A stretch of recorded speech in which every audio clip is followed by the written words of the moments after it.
This is the Master Marketer Show, powered by Proofpoint Marketing. Each week, we explore the mindsets, skill sets, and tool sets the top B2B marketers use to drive results. Gain actionable insights, one masterful, revenue-generating success story at a time. Let's get started.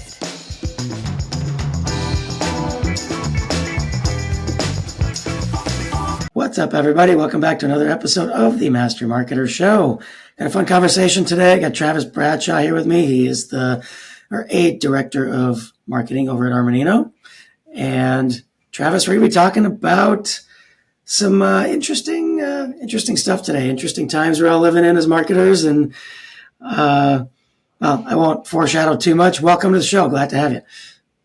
Yeah, thanks, Mike. I'm glad to be a part. I'm glad to contribute. Awesome. Well, been having a lot of conversations lately with CEOs, CMOs.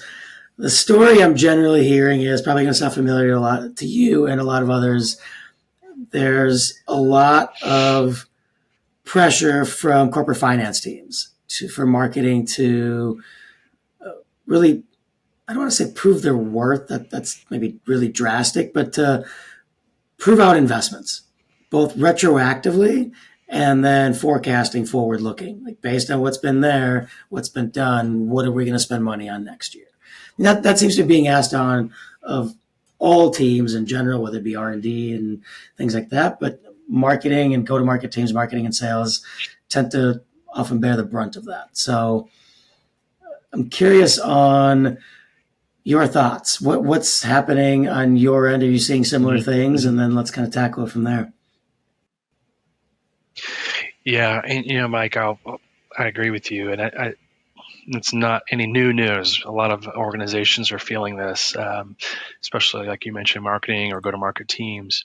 One of a belief that I have is that marketing is there to help make sales easier. So whenever we have turbulent times, I think it is incredibly fair to ask, hey, let's take a look at what we have been doing and see if we can have an understanding, all things equal or considered the same. Like, why are we not achieving what we set out to achieve? Again, some of those things are outside of our control, economic factors, whatever it may be. We see a lot. There's maybe some larger enterprise deals that the can's getting kicked down the road. But like I said, I do believe it is fair to ask, hey, can we do it differently? Is there a different approach we can take to get around some of the obstacles that we're seeing? So yeah, I'm very excited to kind of dive into this and chat with you about it more. So yeah, one thing I think that's worth diving into from the get-go and clarifying is you mentioned your belief of marketing is there to make sales easier. And I'm going to assume, and I want you to confirm or deny, that that's a very deliberate choice of words. You didn't say marketing is there to make sales' job easier. Marketing is there to make sales easier, meaning the process of making a sale easier. Yeah, I think so. If I take a step back, and I guess depending on the industry you're in, you may have a different opinion. So take this with a grain of salt, right? But so I work in Armanino is an accounting and advisory firm, more so on the advisory or consulting side. So if I look at from beginning to end, there's long-term lead gen and short-term, whatever that is, or thinking of it as a funnel, top of the funnel and bottom of the funnel. If I'm going to help make the sales easier, I want to create a flywheel. If thinking of it in those terms, building the demand so that then it's a lot easier to capture and then convert it. So thinking of it in those three ways, that's how I see marketing playing into it. So yes, making sales easier. So are not necessarily making their job easier in a way, but it kind of is where, hey, I'm going to nurture them, those folks all the way down so that here you go close the deal, right? Generally speaking.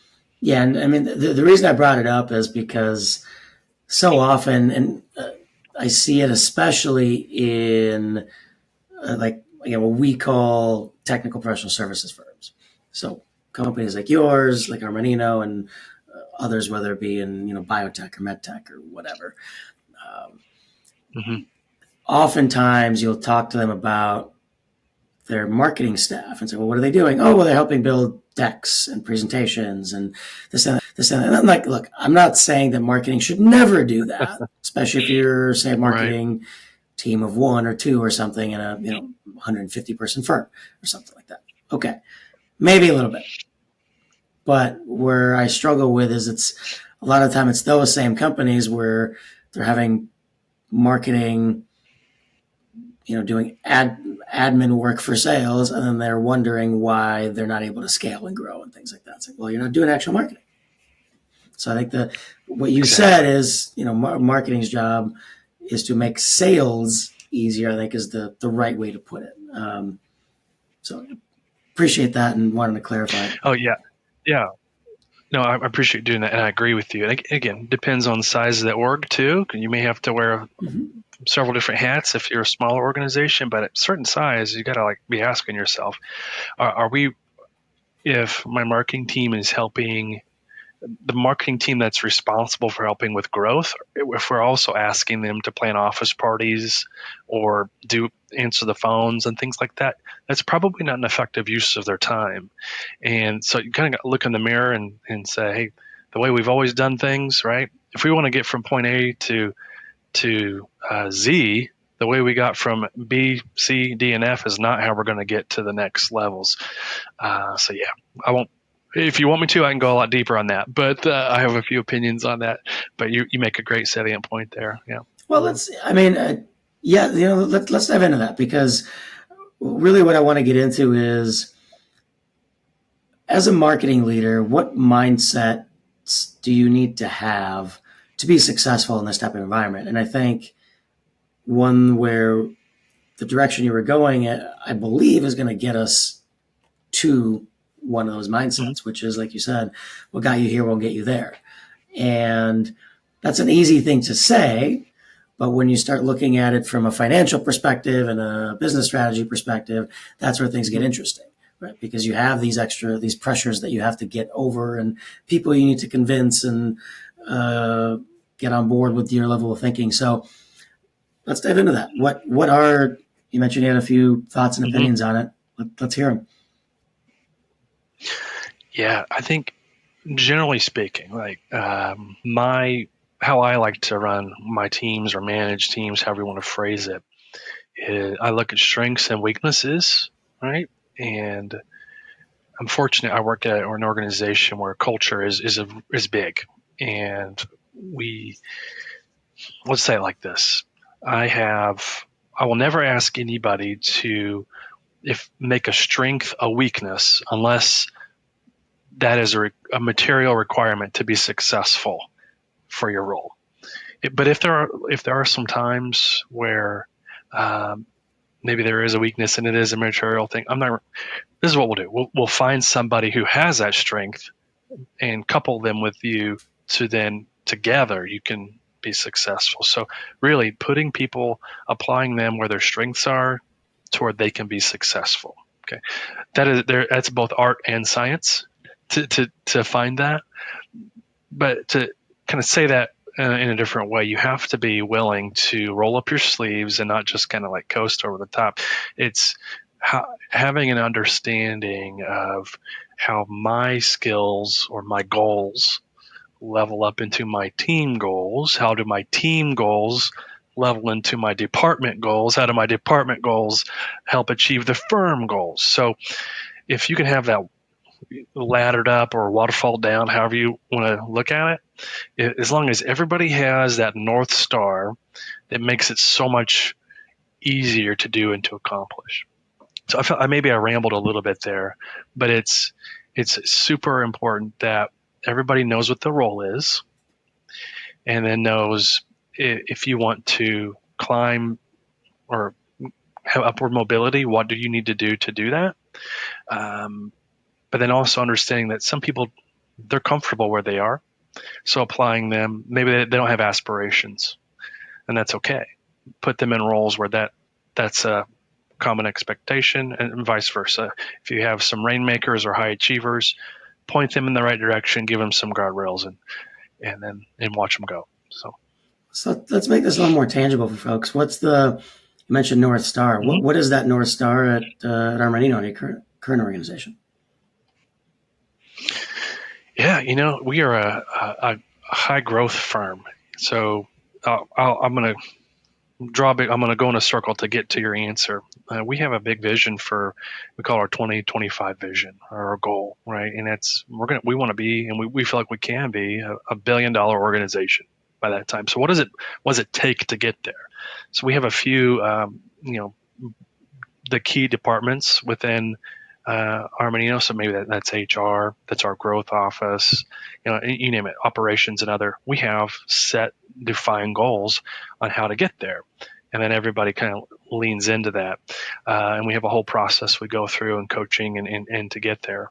But it really boils down to is making sure everyone feels like they're a part of the team and have an understanding that I sometimes don't like to use this term, but you're only as strong as your weakest link. But it's like if we're all rowing in the same direction, like we'll get there much faster. So it's just all about communication. So let's drill down into that as it pertains to marketing. Mm-hmm. How does that filter its way down to marketing? And then from there, what is a key mindset you need to have as a marketing leader on kind of rowing in that direction, as you said, to be successful with, again, the environment we're all in right now? Yeah, sure. Great question. So like how we go through it is your strategic marketing planning process. That is something that can't happen in a vacuum. We have to have input from our subject matter experts or our leaders of the different practice areas.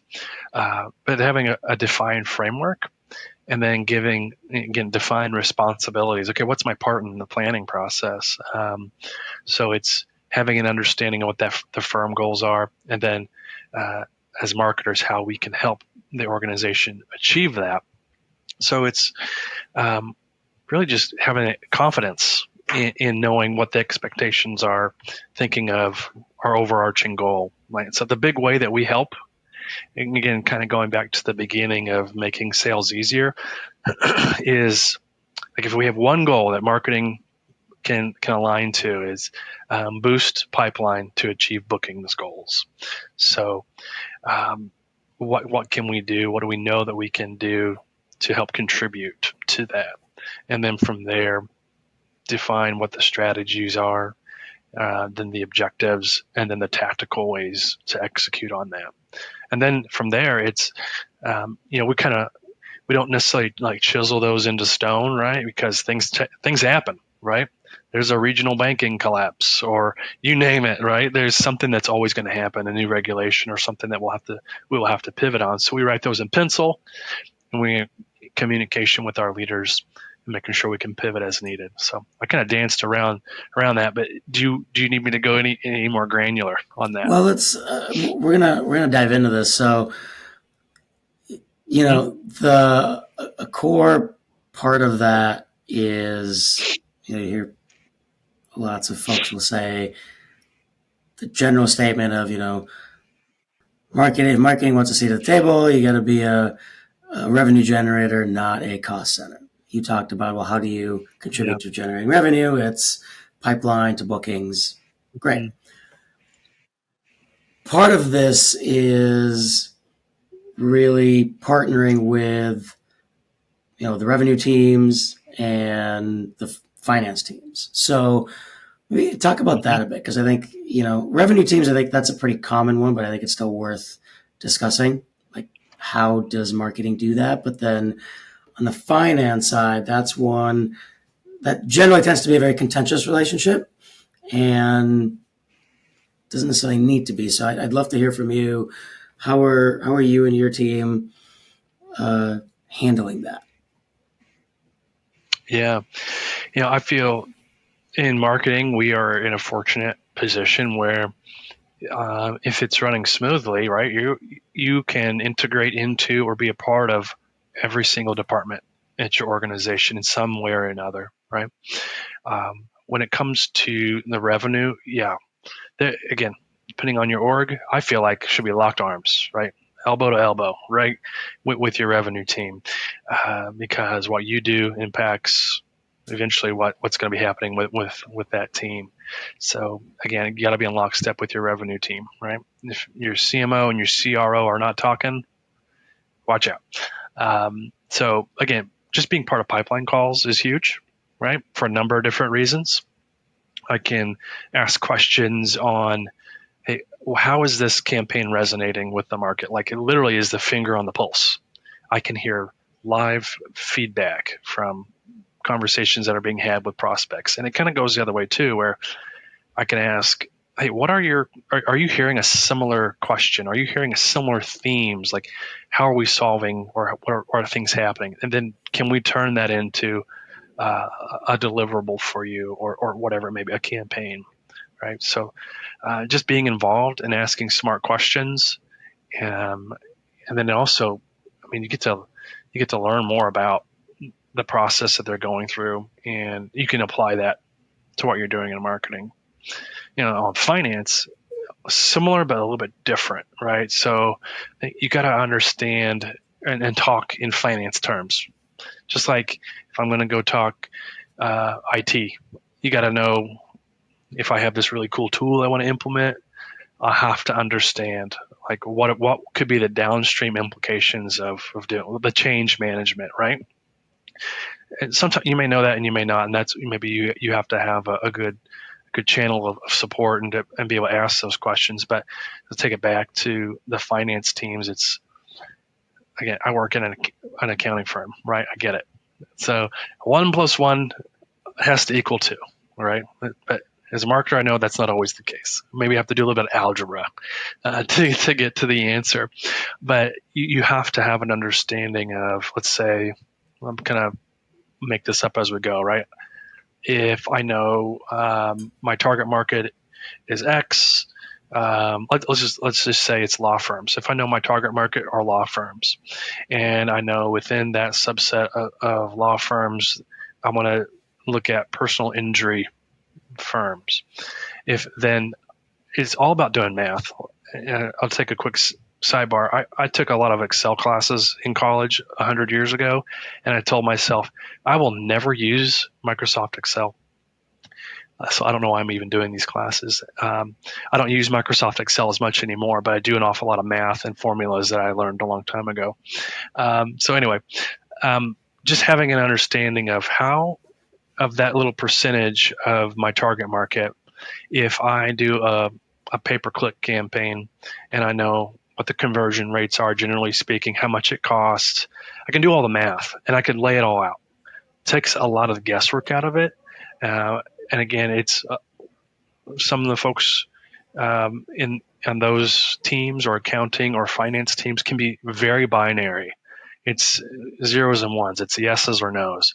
So if you could, again, art and science, if you can show the science, how we're going to get there, and just lay it all out, walk them through it, and then the art part can come later. But you have to be able to talk the lingo to get there. Yeah, so if I'm a couple of central themes that I'm hearing from you, I'm trying to boil them down. One is curiosity. If we're talking mindsets, I feel like you have to be curious, not just about, a lot of the times people talk about curiosity about the marketing itself, but it's curiosity about the business, the business model, even the politics within an organization, if it's a large enough organization, all these things. So curiosity is one. I think probably a close cousin to that, based on what you're describing, is business mindedness, which is, again, really specific to, okay, how is finance going to look at it? What are these downstream effects if we make a change? You mentioned change management several times. I think that's a big thing that marketers don't often think about is, well, okay, whatever.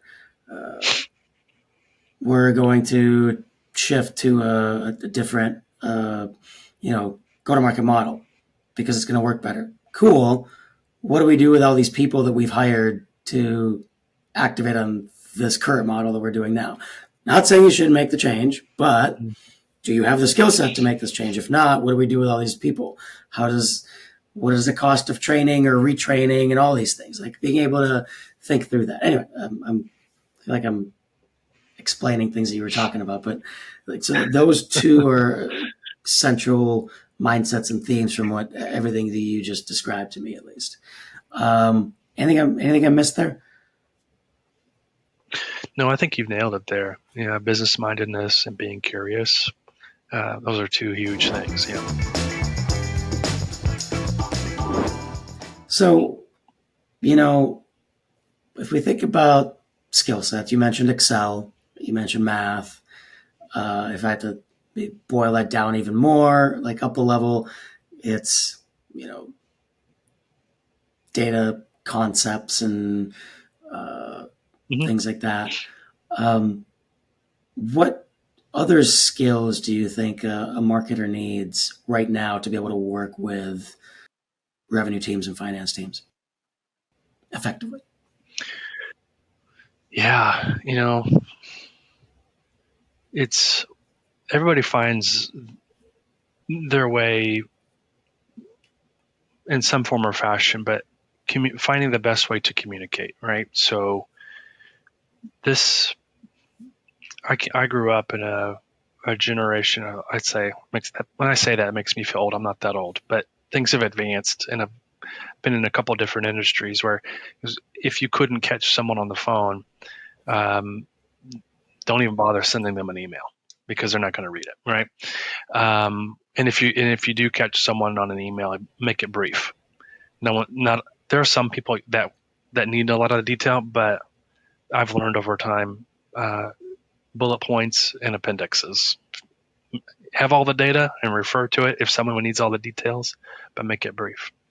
So that communication, I think, it is something that you need to be fluent in, like understanding, meeting people where they are. That might sound a little bit unfair, like why do I have to adjust to someone else's preferences? But I figured out pretty early on, like just kind of got to deal with it. If I want to get something done, I gotta adjust, right?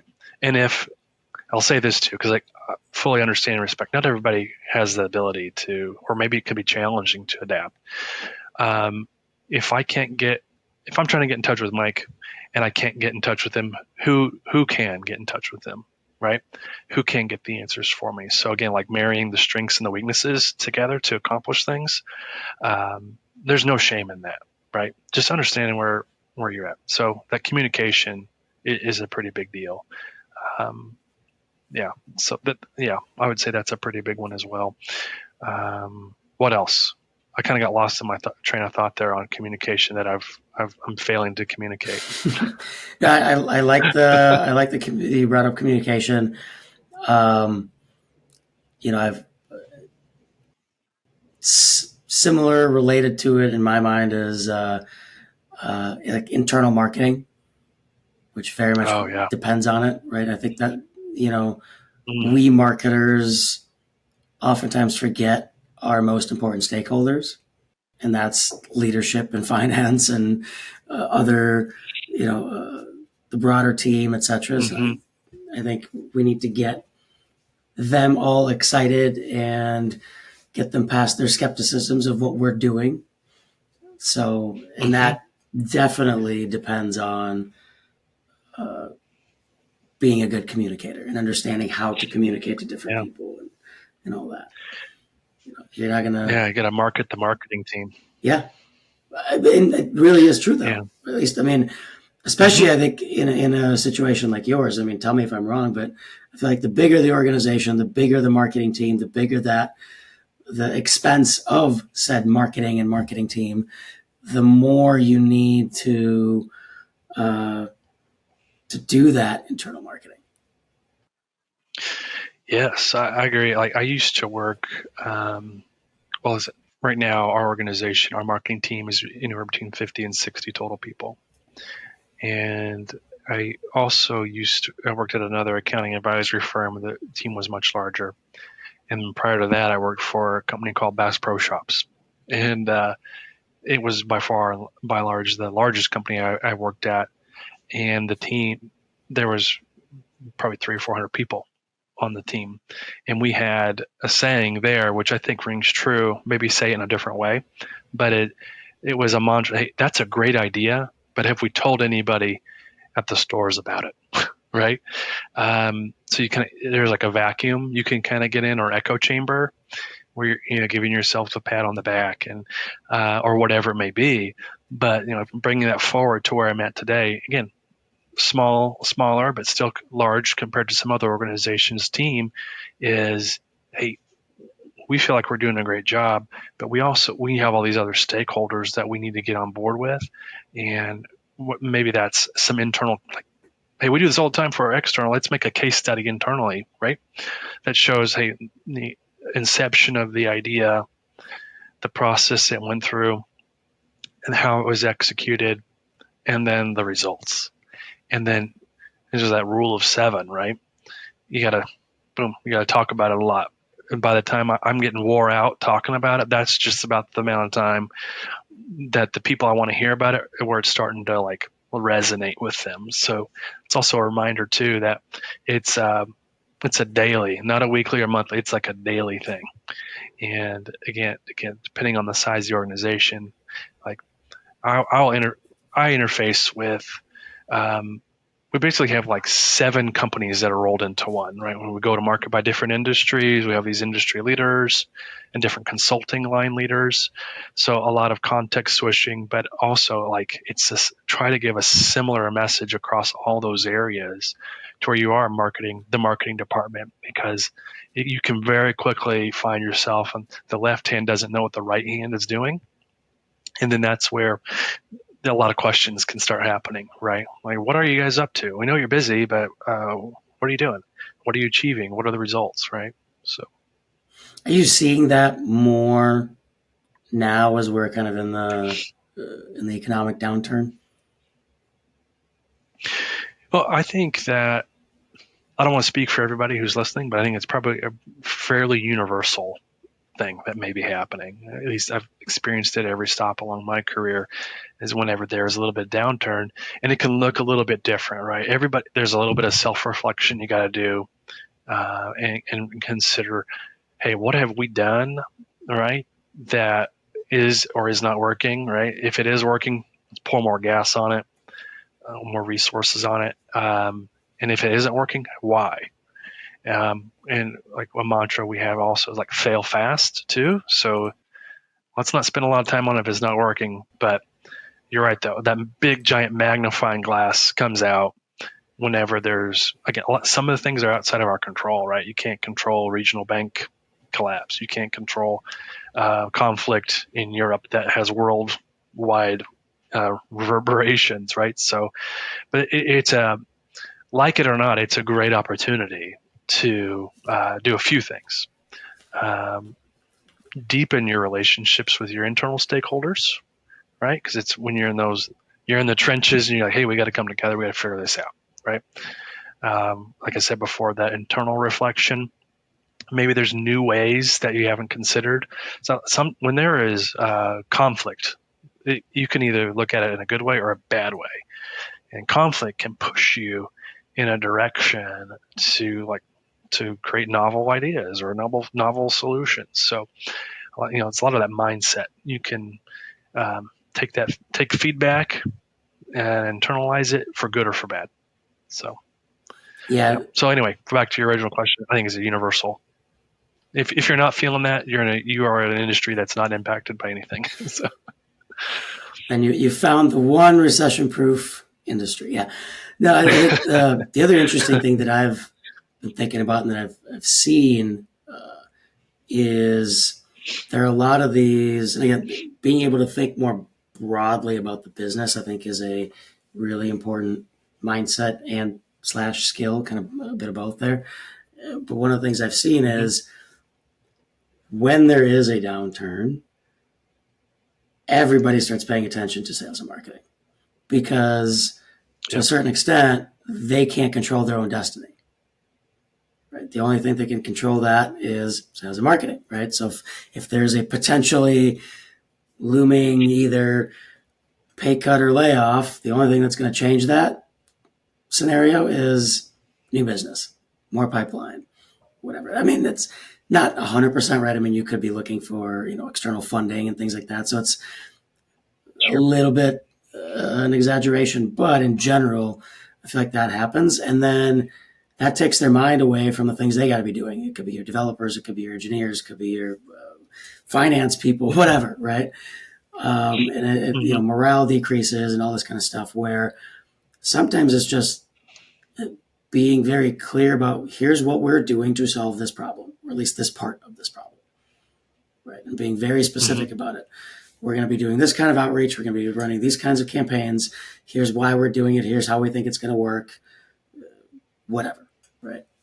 And I know that from our company is very small compared to what we're talking about, but I've seen that play out in organizations across the board, and definitely in ours, where when things are looking a little rough, that's where you have to do even more of this.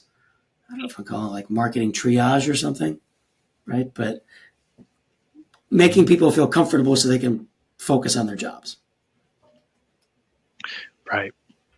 That's right. It's like, you said it right. It can, and it does become a distraction where people, they care about their organization, they care about their job, right? It's the livelihood, right? So it can, when you have a team, right? Everybody has. You think I could use a sports analogy, right? If I'm on a football team and my wide receiver's main responsibility is to run down the field and catch a pass that's thrown to it, that person gets distracted and feels like they need to be the one blocking and protecting the quarterback. Then the quarterback doesn't have anybody to throw the ball to, right? So it's very important understanding those boundaries, but also you got to do your homework and come prepared, right? So that's why it makes it a lot easier when the dips come.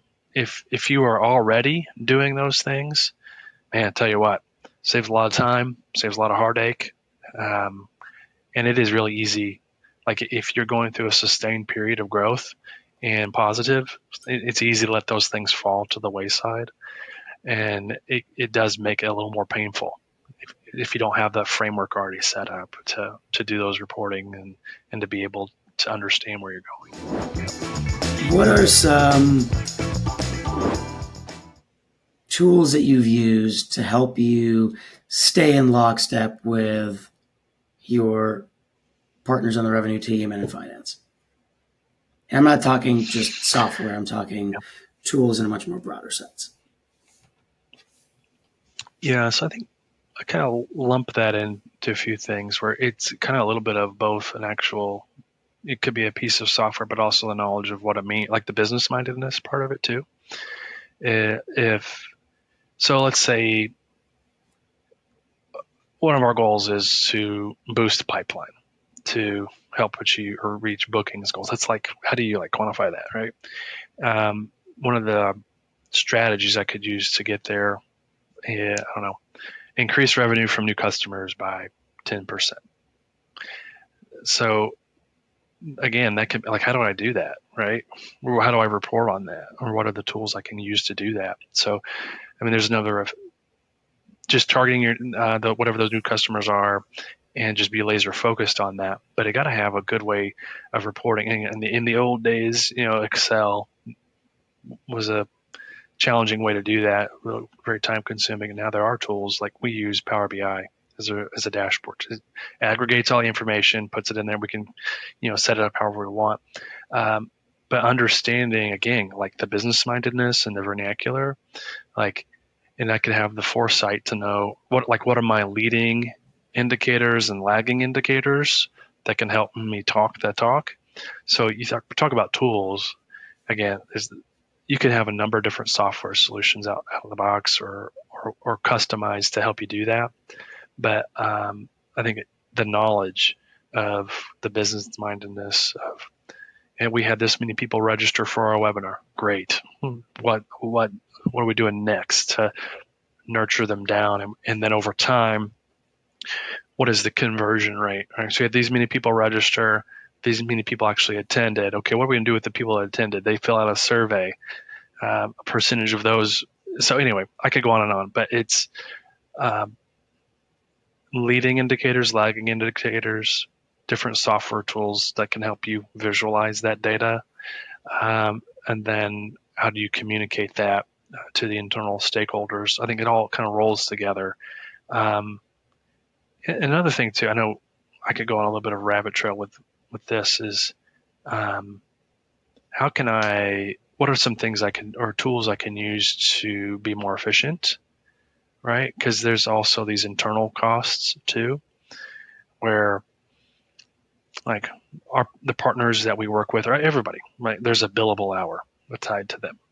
So what can I do or what can I implement to reduce the amount of time I need from them, that from a non-billable kind of a scenario, so that they can go out and work, right?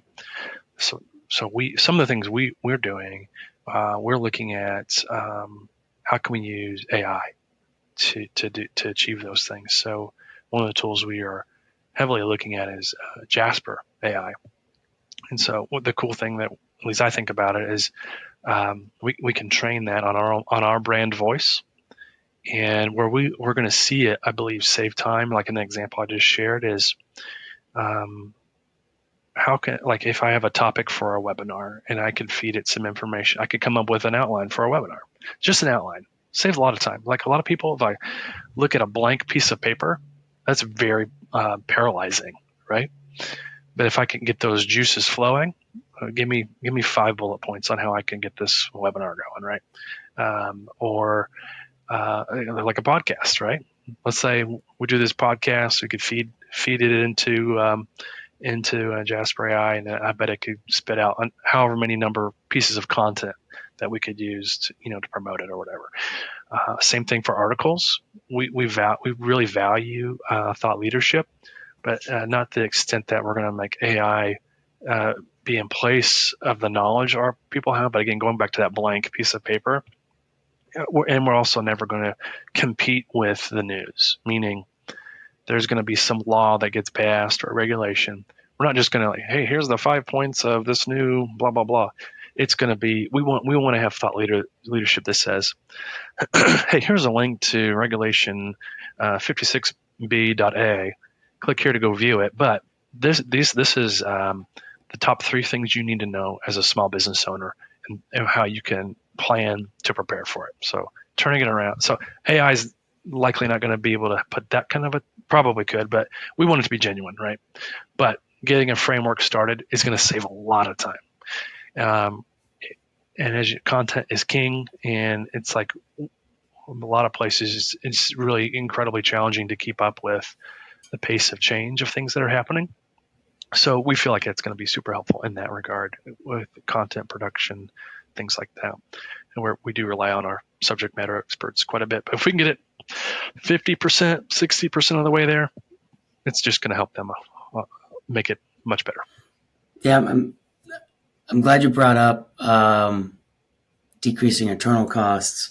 So we work with a lot of consulting groups and things like that, and that's a big conversation that we have. Is usually it's, especially for like these mid-sized firms, smaller than Armanino, talking a couple hundred people. But even on the larger firms, if it's a smaller industry team or something, that you have these highly paid, high billable hourly rate, like managing directors that are doing business development or content development or whatever. And it's the more you can decrease the time that they're spending on these activities, but still get the same output, now you've just improved their capacity. And that, again, that goes back to this business mindedness thing we were talking about. So I'm curious, are you, long-winded way to get me to my question, which is, are you actually tracking that as a metric in terms of how much time you're spending of whatever your internal SMEs and things like that? Yeah, we do track. Let's say it's easy to track the billable hour. Like they all have goals, right? And they got to meet those. And there's a internal competition of like training, right? Or you got to be leveled up on your competencies, or whatever it may be, your certifications to XYZ. So we do the best we can try to minimize the ask from marketing. So, are we measuring explicitly what we're asking our billable folks to do? It's a little challenging to do that, but we can see how much. I mean, if the billable hours are going down, then that's a litmus test to, hey, look at what the actualization realizations are, and then what really are you focusing your time on. So we don't have a hard and fast way that we're actually tracking that right now. We could, but that's another thing to track. But yeah. Got it. Anything else from a tool set perspective that you use, constantly, and again, focusing on that, staying in lockstep with revenue and finance teams?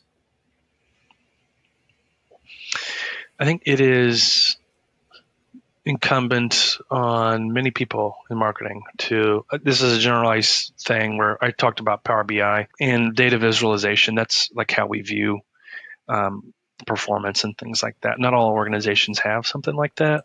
So to the extent that you are familiarized with, excuse me, the billing software, there's a lot of information you can infer if you just go ask, like, hey, what is it? What the leading and lagging indicators, right? Or if it's not the billing and invoicing software, I mean, there could be a number of different areas. So again, think about the different departments in your organization and what's important to them and how they are. I mean, in a perfect world, the goals of every department will be visible to everybody. If you're all going towards that North Star, it should all be out there in the open. Maybe not so granular that individual goals are out there. Maybe it is. I don't know. So where I'm going with that is, if you have that business mindedness, and if I wanted to make sure like I was doing my best, or if I wanted to take advantage of all the opportunities, I'd be finding an advocate or a mentor or somebody in each of those departments. Go through your manager, whomever it may, or just go direct. Understand what's important to them and how they are achieving their goals. And there may be different softwares or tools there that you could get access to help you understand that. I think you'll be better off. It helps feed into just the overall knowledge of the business. You can speak the language. And it's so fascinating. Like if you can get some inroads into the finance team, CFO, whoever's on their team, I mean, that is like the heartbeat of a company, right? Where a lot of decisions are made there about, because if it comes down to spending money for something, if you have a line of sight into that, it can be very eye-opening, right? And you can see the downstream impacts of why we could or could not do something. Same or similar on an operations team, right? So why are we being asked to go back into the office? The operations team might have an idea about that. Or why are we not? Or why are we going all remote, right?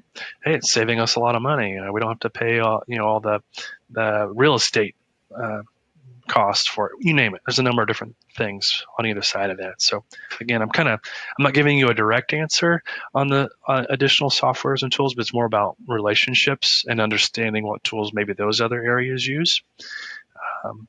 Yeah. Yeah. Well, me, we're all about relationships. So that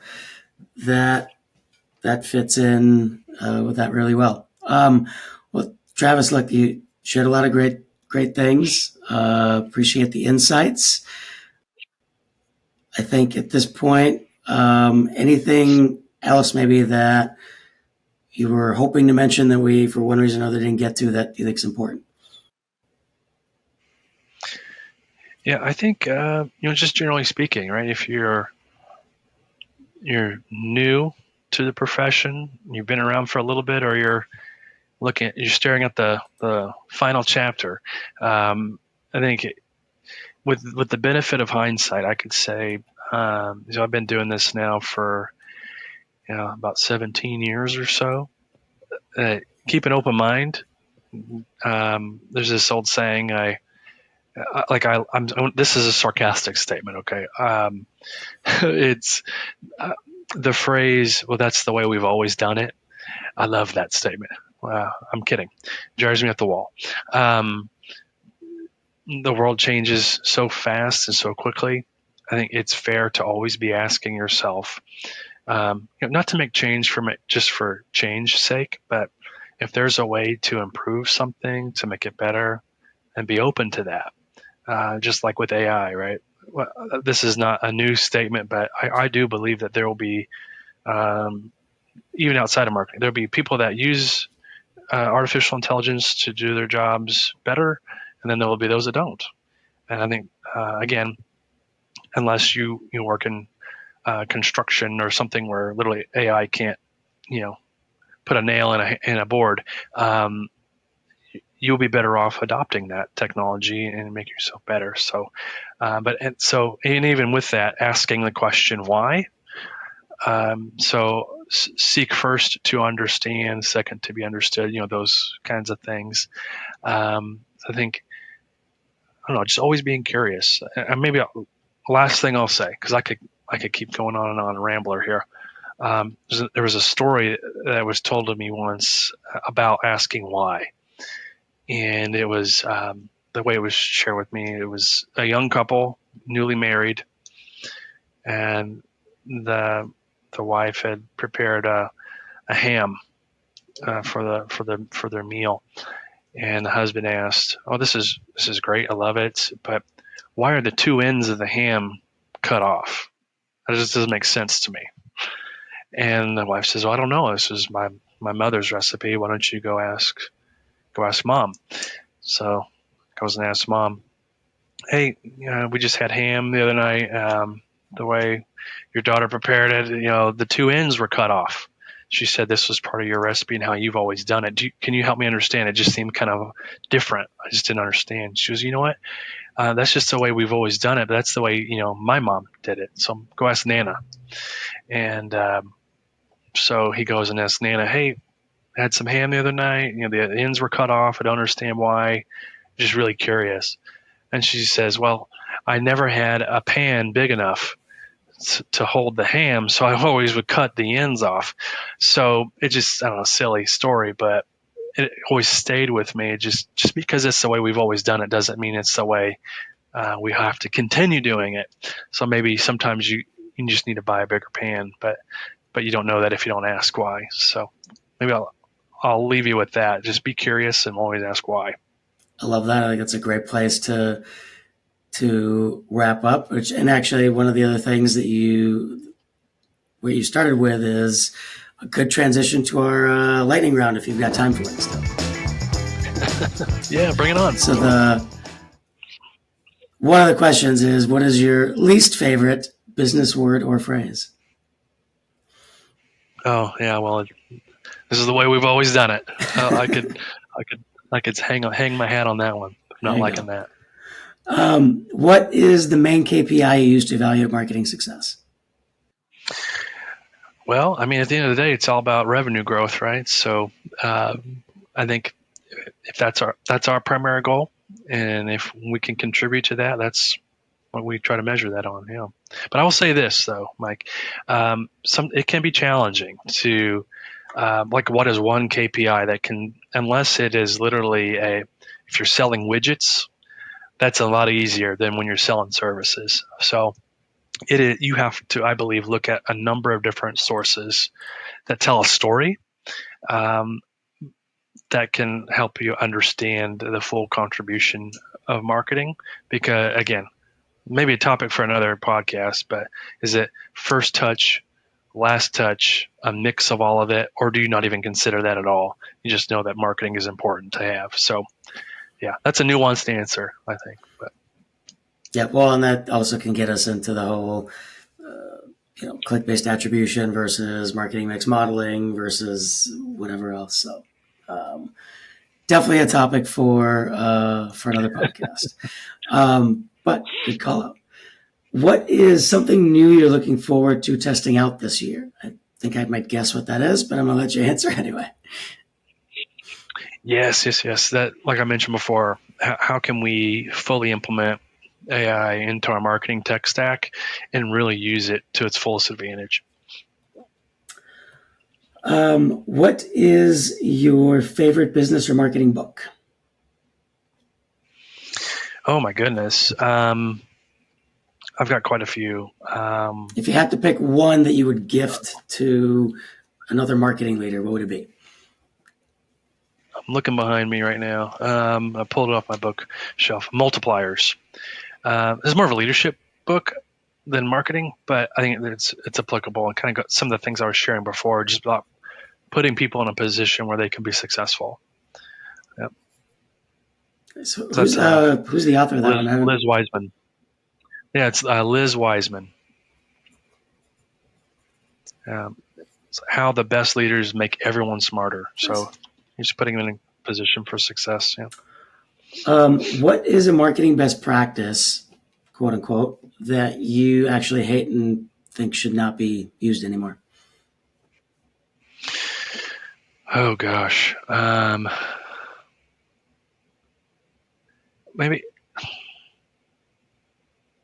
Maybe not a best.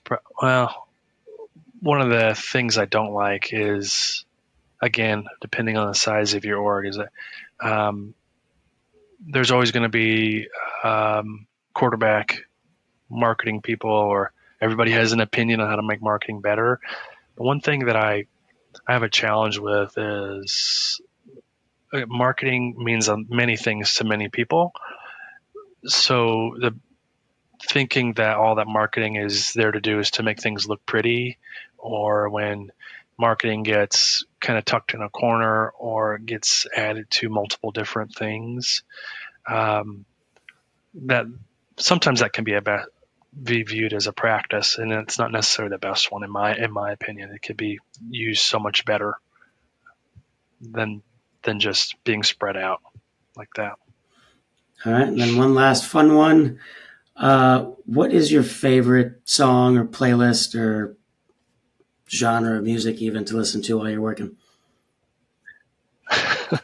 I love all types of music, and I will just start jamming out, and when I get in a zone, I love. I know it depends on the day.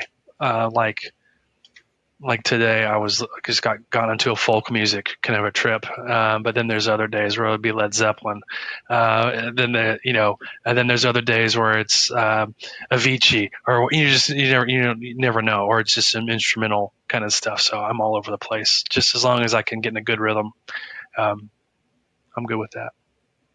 Awesome. Well, Travis, this has been fun. Hopefully you enjoyed yourself as well. Shared a lot of great things, and everybody listening, we will see you next week on another episode of the Master Marketer Show. Thanks for joining us on another episode of the Master Marketer Show. We'll be back next week with more B2B marketing success stories. Visit our website, www.proofpoint.marketing, for the full episode library, complete with show notes, guides, templates, and more. Make sure to follow Proofpoint Marketing on LinkedIn and YouTube so you never miss an episode. Listen every Wednesday wherever you get your podcasts. Until next time.